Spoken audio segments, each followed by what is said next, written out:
پارہ نمبر 30 سورۃ النازعات آیت نمبر 15۔ اعوذ باللہ من الشیطان الرجیم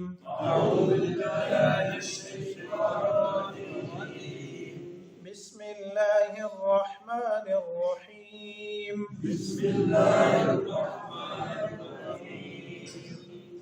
هل أتاك حديث موسى إذ ناداه ربه بالواد المقدس طوى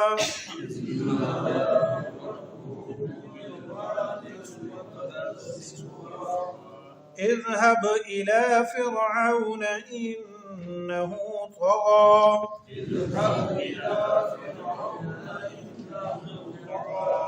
فقل هل لك إلى أن تزكى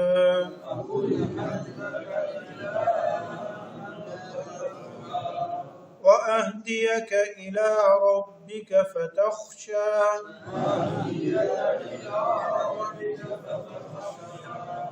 صدق اللہ العظیم۔ حصہ تجوید۔ کل کے سبق میں ہم نے پڑھا تھا کہ جب نچلے والے ہونٹ کا اندرونی حصہ ثنایا علیہ اوپر والے دانتوں کے نچلے کنارے کے ساتھ ٹچ ہوتا ہے، لگتا ہے، تو اس سے فا پڑھا جاتا ہے۔ نیچے والے ہونٹ کا اندر والا حصہ تری والا، وہ جب اوپر دانتوں کے ساتھ ٹچ ہوتا ہے تو کیا پڑھا جاتا ہے جی؟ فا۔ اس میں زبان کو اتنی حرکت نہیں ہوتی۔ اور اگر خشکی والا حصہ، ہونٹوں کے باہر والا جو حصہ ہے، یہ دونوں آپس میں ملیں تو اس سے با پڑھا جاتا ہے۔ کیا پڑھا جاتا ہے جی؟ با۔ کیا لفظ حرف ہے؟ با۔ اور اگر یہ دونوں ہونٹ تھوڑے سے گول کر دیے جائیں، راؤنڈ کر کے پڑھا جائے تو واو۔ اس لفظ کے اندر جہاں سے لفظ کی حرف کی ابتدا ہوگی وہیں پر حرف کا اختتام بھی ہوگا۔ وا حرف نہیں ہے، وا حرف نہیں ہے، حرف ہے واو۔ مطلب ہے جب آپ جس جگہ سے ہونٹ کھلنا شروع ہوئے بند بھی دوبارہ اسی جگہ پر کیوں، واو۔ ٹھیک ہے جی، آج کے لیے اتنا کافی ہے۔ دو حرف ہیں، با واو۔ میم بھی یہیں سے پڑھا جاتا ہے لیکن اس کو مستقل پھر آپ کو بتا دیں گے۔ ہونٹوں کی خشکی کا حصہ آپس میں ملے تو با پڑھا جاتا ہے۔ ویسے سن لیں، یاد بھی شاید نہ کیجیے گا، یہیں سے میم بھی پڑھا جاتا ہے۔ اور ہونٹ اگر گول ہوں، راؤنڈ کر کے پڑھا جائے تو واو پڑھا جاتا ہے۔ اور واو میں جہاں سے ہونٹ کھلنا شروع ہوتے ہیں وہیں پر لا کے واپس بند بھی کرنا ہے، واو۔ ٹھیک ہے جی، اس کا ترجمہ۔ هل اتاک حدیث موسیٰ، ہے پیغمبر کہ آپ کے پاس موسیٰ علیہ السلام کے واقعے کی خبر پہنچی ہے۔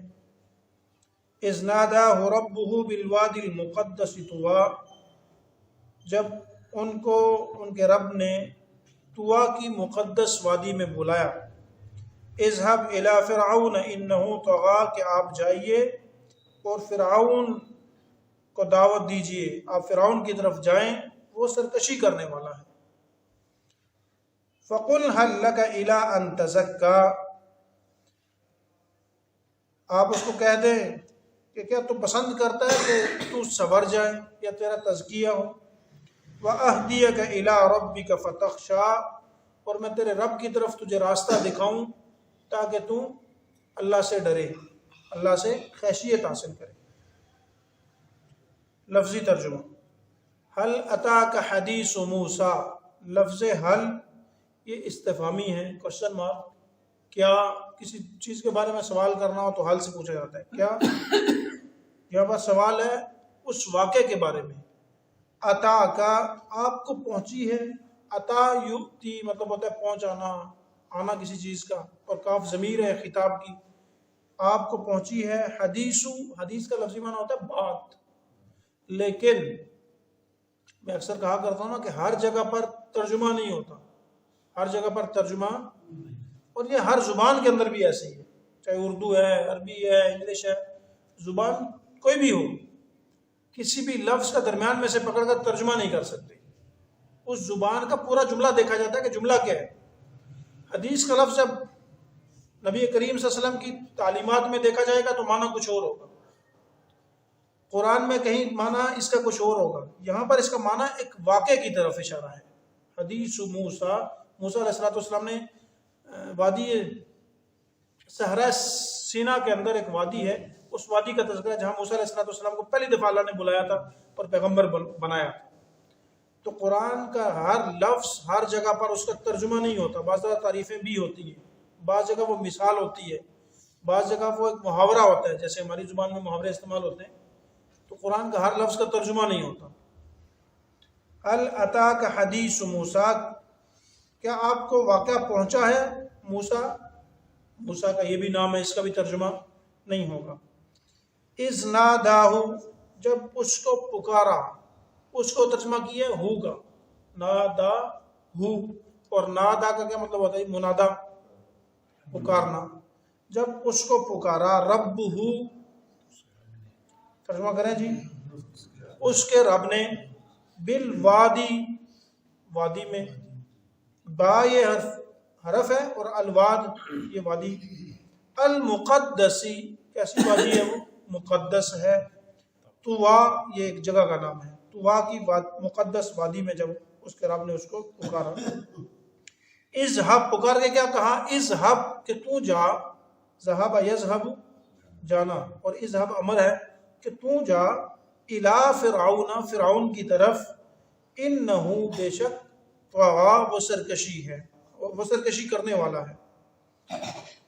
فقل حل لگا، فقل، بس آپ اس کو کہیں، حل کیا، لگا تیرے لیے، میں نے ترجمے میں کہا تھا پسند کا ترجمہ کیا تھا کہ تو پسند کرتا ہے، تو تیرے لیے ہے، الا یہ بات، الا، فقل حل لگا، کیا تیرے لیے ہے، الا یہ بات، ان تزکا، یہ کہ تو سور جائے، تو تزکیہ حاصل کرے۔ ان تصویریہ،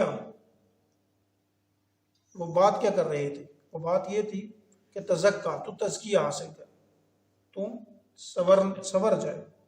وَأَهْدِيَ، اور میں تجھے راستہ دکھلاؤں، کاف ضمیر کا ترجمہ کہا تجھے، الا، طرف، ربی کا، تیرے رب کی طرف، فتخشا، پس تو خوف کھائے، تو خشیت کرے اللہ تعالیٰ سے۔ حصہ تفسیر۔ سب سے پہلے یہ بات سمجھنے کی ہے کہ نبی کریم صلی اللہ علیہ وسلم برحق نبی تھے، اس کے بہت سارے دلائل ہیں، اس میں سے ایک دلیل یہ بھی ہے، آپ علیہ السلام کوئی مورخ نہیں تھے، کوئی پڑھے لکھے انسان، اردو، عربی، انگلش، کوئی تاریخ کی کتابیں انہوں نے نہیں پڑھی تھی، لیکن موسیٰ علیہ السلام کا واقعہ بہت پہلے گزرا تھا اور یہ تاریخ میں موجود تھا، تو کہا کہ آپ کو موسیٰ علیہ السلام کے واقعے کی خبر نہیں پہنچی ہے، سورہ طٰہٰ کے اندر تفصیلاً آئے گا، وہاں واقعہ پورا پڑھ لیں گے، لیکن نبی علیہ السلام نے اس واقعے کو بیان کیا، تو کیسے بیان کر لیا؟ اس وقت کے انسانوں کو تو پتہ تھا نہیں، اللہ ماشاء اللہ کسی نے تاریخ پڑھی ہو اس زمانے میں تو الگ بات ہے، وگرنہ جو عام لوگ تھے انہیں تو نہیں پتا تھا، لیکن نبی صلی اللہ علیہ وسلم نے بتایا تو پتہ چلا کہ بتانے والی ذات تھی، وہ ذات اللہ تعالیٰ کی تھی، اور اللہ تعالیٰ نے بحیثیت نبی جبریل علیہ السلام کے واسطے سے ان کو بتلایا، تو یہ نبی صلی اللہ علیہ وسلم کے برحق ہونے کی ایک دلیل ہے۔ دوسری بات، یہ جو واقعہ ہے نا، یہ سورۃ طٰہٰ کے اندر تفصیلاً آئے گا کہ موسیٰ علیہ السلام گئے تو اپنے بھائی ہارون علیہ السلام کو بھی ساتھ لے جانے کے لیے بات کی، دونوں بھائی اکٹھے گئے، وہاں کیا ہوا وہ تفصیلاً سورۃ طٰہٰ کے اندر آ جائے گا۔ اگلی بات میرے اور آپ کے لیے یہ ہے کہ اللہ رب العالمین نے انسانوں کو دنیا میں پیدا کرنے کے بعد چھوڑ ہی نہیں دیا کہ جاؤ جو مرضی کر لو، بلکہ اللہ یہ چاہتے ہیں کہ سارے انسان کامیاب ہو جائیں، سارے کے سارے انسان کیا ہوں جی؟ کامیاب ہوں۔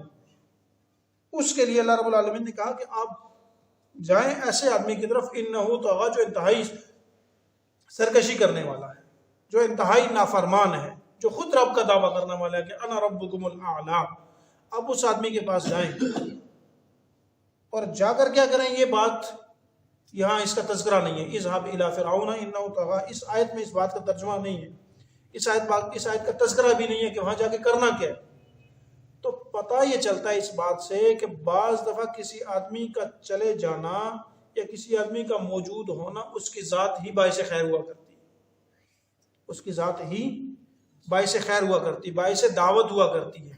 تو موسیٰ علیہ السلام کو اللہ نے کہا کہ آپ جائیں فرعون کی طرف، یہ لفظ دعوت کا یہ موجود نہیں ہے، لیکن موسیٰ علیہ السلام نے اللہ کی طرف بلانے کا کام ہی اتنا کیا کہ ان کی ذات ہی کیا بن گئی، استعارہ دعوت بن گئی کہ آپ جائیں گے تو دعوت دیں گے ہی دیں گے اس کو، لہذا آپ جائیں فرعون کی طرف کہ وہ بہت سرکشی کرنے والا ہے۔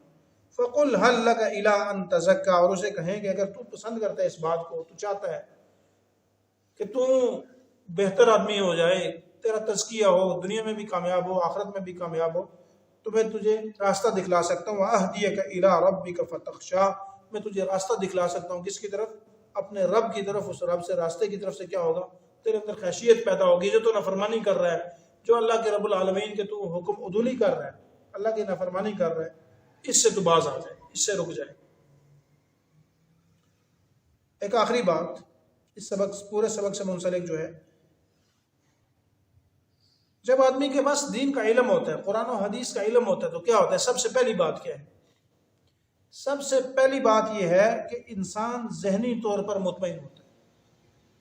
دماغ انسان کا، یہ جو قرآن و حدیث کا علم ہے، یہ انسان کے ذہن کو مضبوط کرتا ہے، دماغ کو مضبوط کرتا ہے، اور آدمی کا جسم جو ہے نا وہ دماغ سے کنٹرول ہوتا ہے۔ کوئی نیت کر لینا آدمی کہ میں نے یہ کام کرنا ہے، تو جب تک وہ کام ہو نہیں جاتا وہ لگا رہتا ہے آدمی۔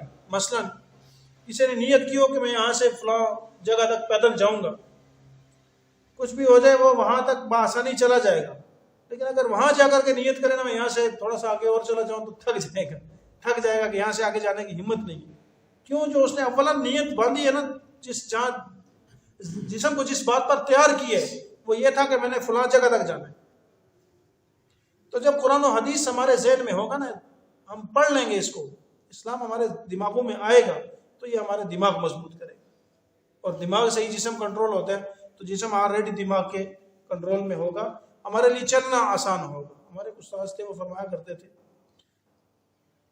کچھ بھی ہو جائے، زلزلہ کیوں نہ آ جائے، تم نے گھر پہنچ کے رہنا ہے، چھٹی تمہیں مل جائے تو گھر پہنچ جاتے ہو ہر حال میں، اور واپسی پہ ہلکی سی بارش ہو تو کہتے ہیں یار بڑا طوفان آ گیا تھا لہذا نہیں آیا۔ تو کہا اس کا تعلق نیت اور دماغ کے ساتھ ہے، پھر تمہارے دماغ کا جو فطور ہے نا وہ تمہیں چھٹی کروا دیتا ہے۔ تو لہذا اگر ہم علم دین سیکھیں گے تو کیا ہوگا؟ ذہنی طور پر ہم مضبوط ہوں گے۔ موسیٰ علیہ السلام صاحب فرعون کے پاس گئے نا، اس ساری بات کا مقصد، موسیٰ علیہ السلام جب فرعون کے پاس گئے نا، اس نے بات نہیں مانی۔ جیسے آج کے زمانے میں نا ہم علماء کو، اہل اللہ کو، اللہ والوں کو، یہ تبلیغی جماعت والے جو آ کے کہتے ہیں نا کہ اللہ کی طرف آ جاؤ، مسجد کی طرف آ جاؤ، ہم سمجھتے ہیں یار یہ پاگل ہیں۔ ان کو جو بھی آدمی دین سے وابستہ ہوتا ہے نا اس کو اہمیت نہیں دی جاتی، جیسے فرعون نے اہمیت نہیں دی تھی موسیٰ علیہ السلام کو، لیکن موسیٰ علیہ السلام پھر بھی گئے وہاں پر، انہوں نے بات پہنچائی۔ تو کیا سمجھتے ہیں کامیابی کس بات میں تھی؟ وہ فرعون جو کر رہا تھا اس میں کامیابی تھی، جو موسیٰ علیہ السلام بتا رہے تھے اس میں کامیابی تھی۔ کامیابی موسیٰ علیہ السلام کے بتانے میں تھی نا، جبکہ وہ خود دوسری طرف بادشاہت بھی کر رہا تھا، اس کا دعویٰ بھی یہ تھا کہ انا ربکم الاعلی۔ ظاہر کی آنکھ یہ کہتی ہے کہ وہ کامیاب ہے، لیکن اللہ بتا رہے تھے، موسیٰ علیہ السلام نے بتایا کہ تو ناکام ہے، اس نے نہیں مانا، لیکن بعد کی دنیا نے، آج تک کی دنیا نے دیکھا کہ وہ ناکام گزرا ہے۔ تجزیہ کرنے والوں نے انسانیت پر جنہوں نے تجزیہ کیا نا، بحیثیت مسلمان نہیں، انہوں نے بحیثیت انسان بھی اس کو ناکام قرار دے دیا۔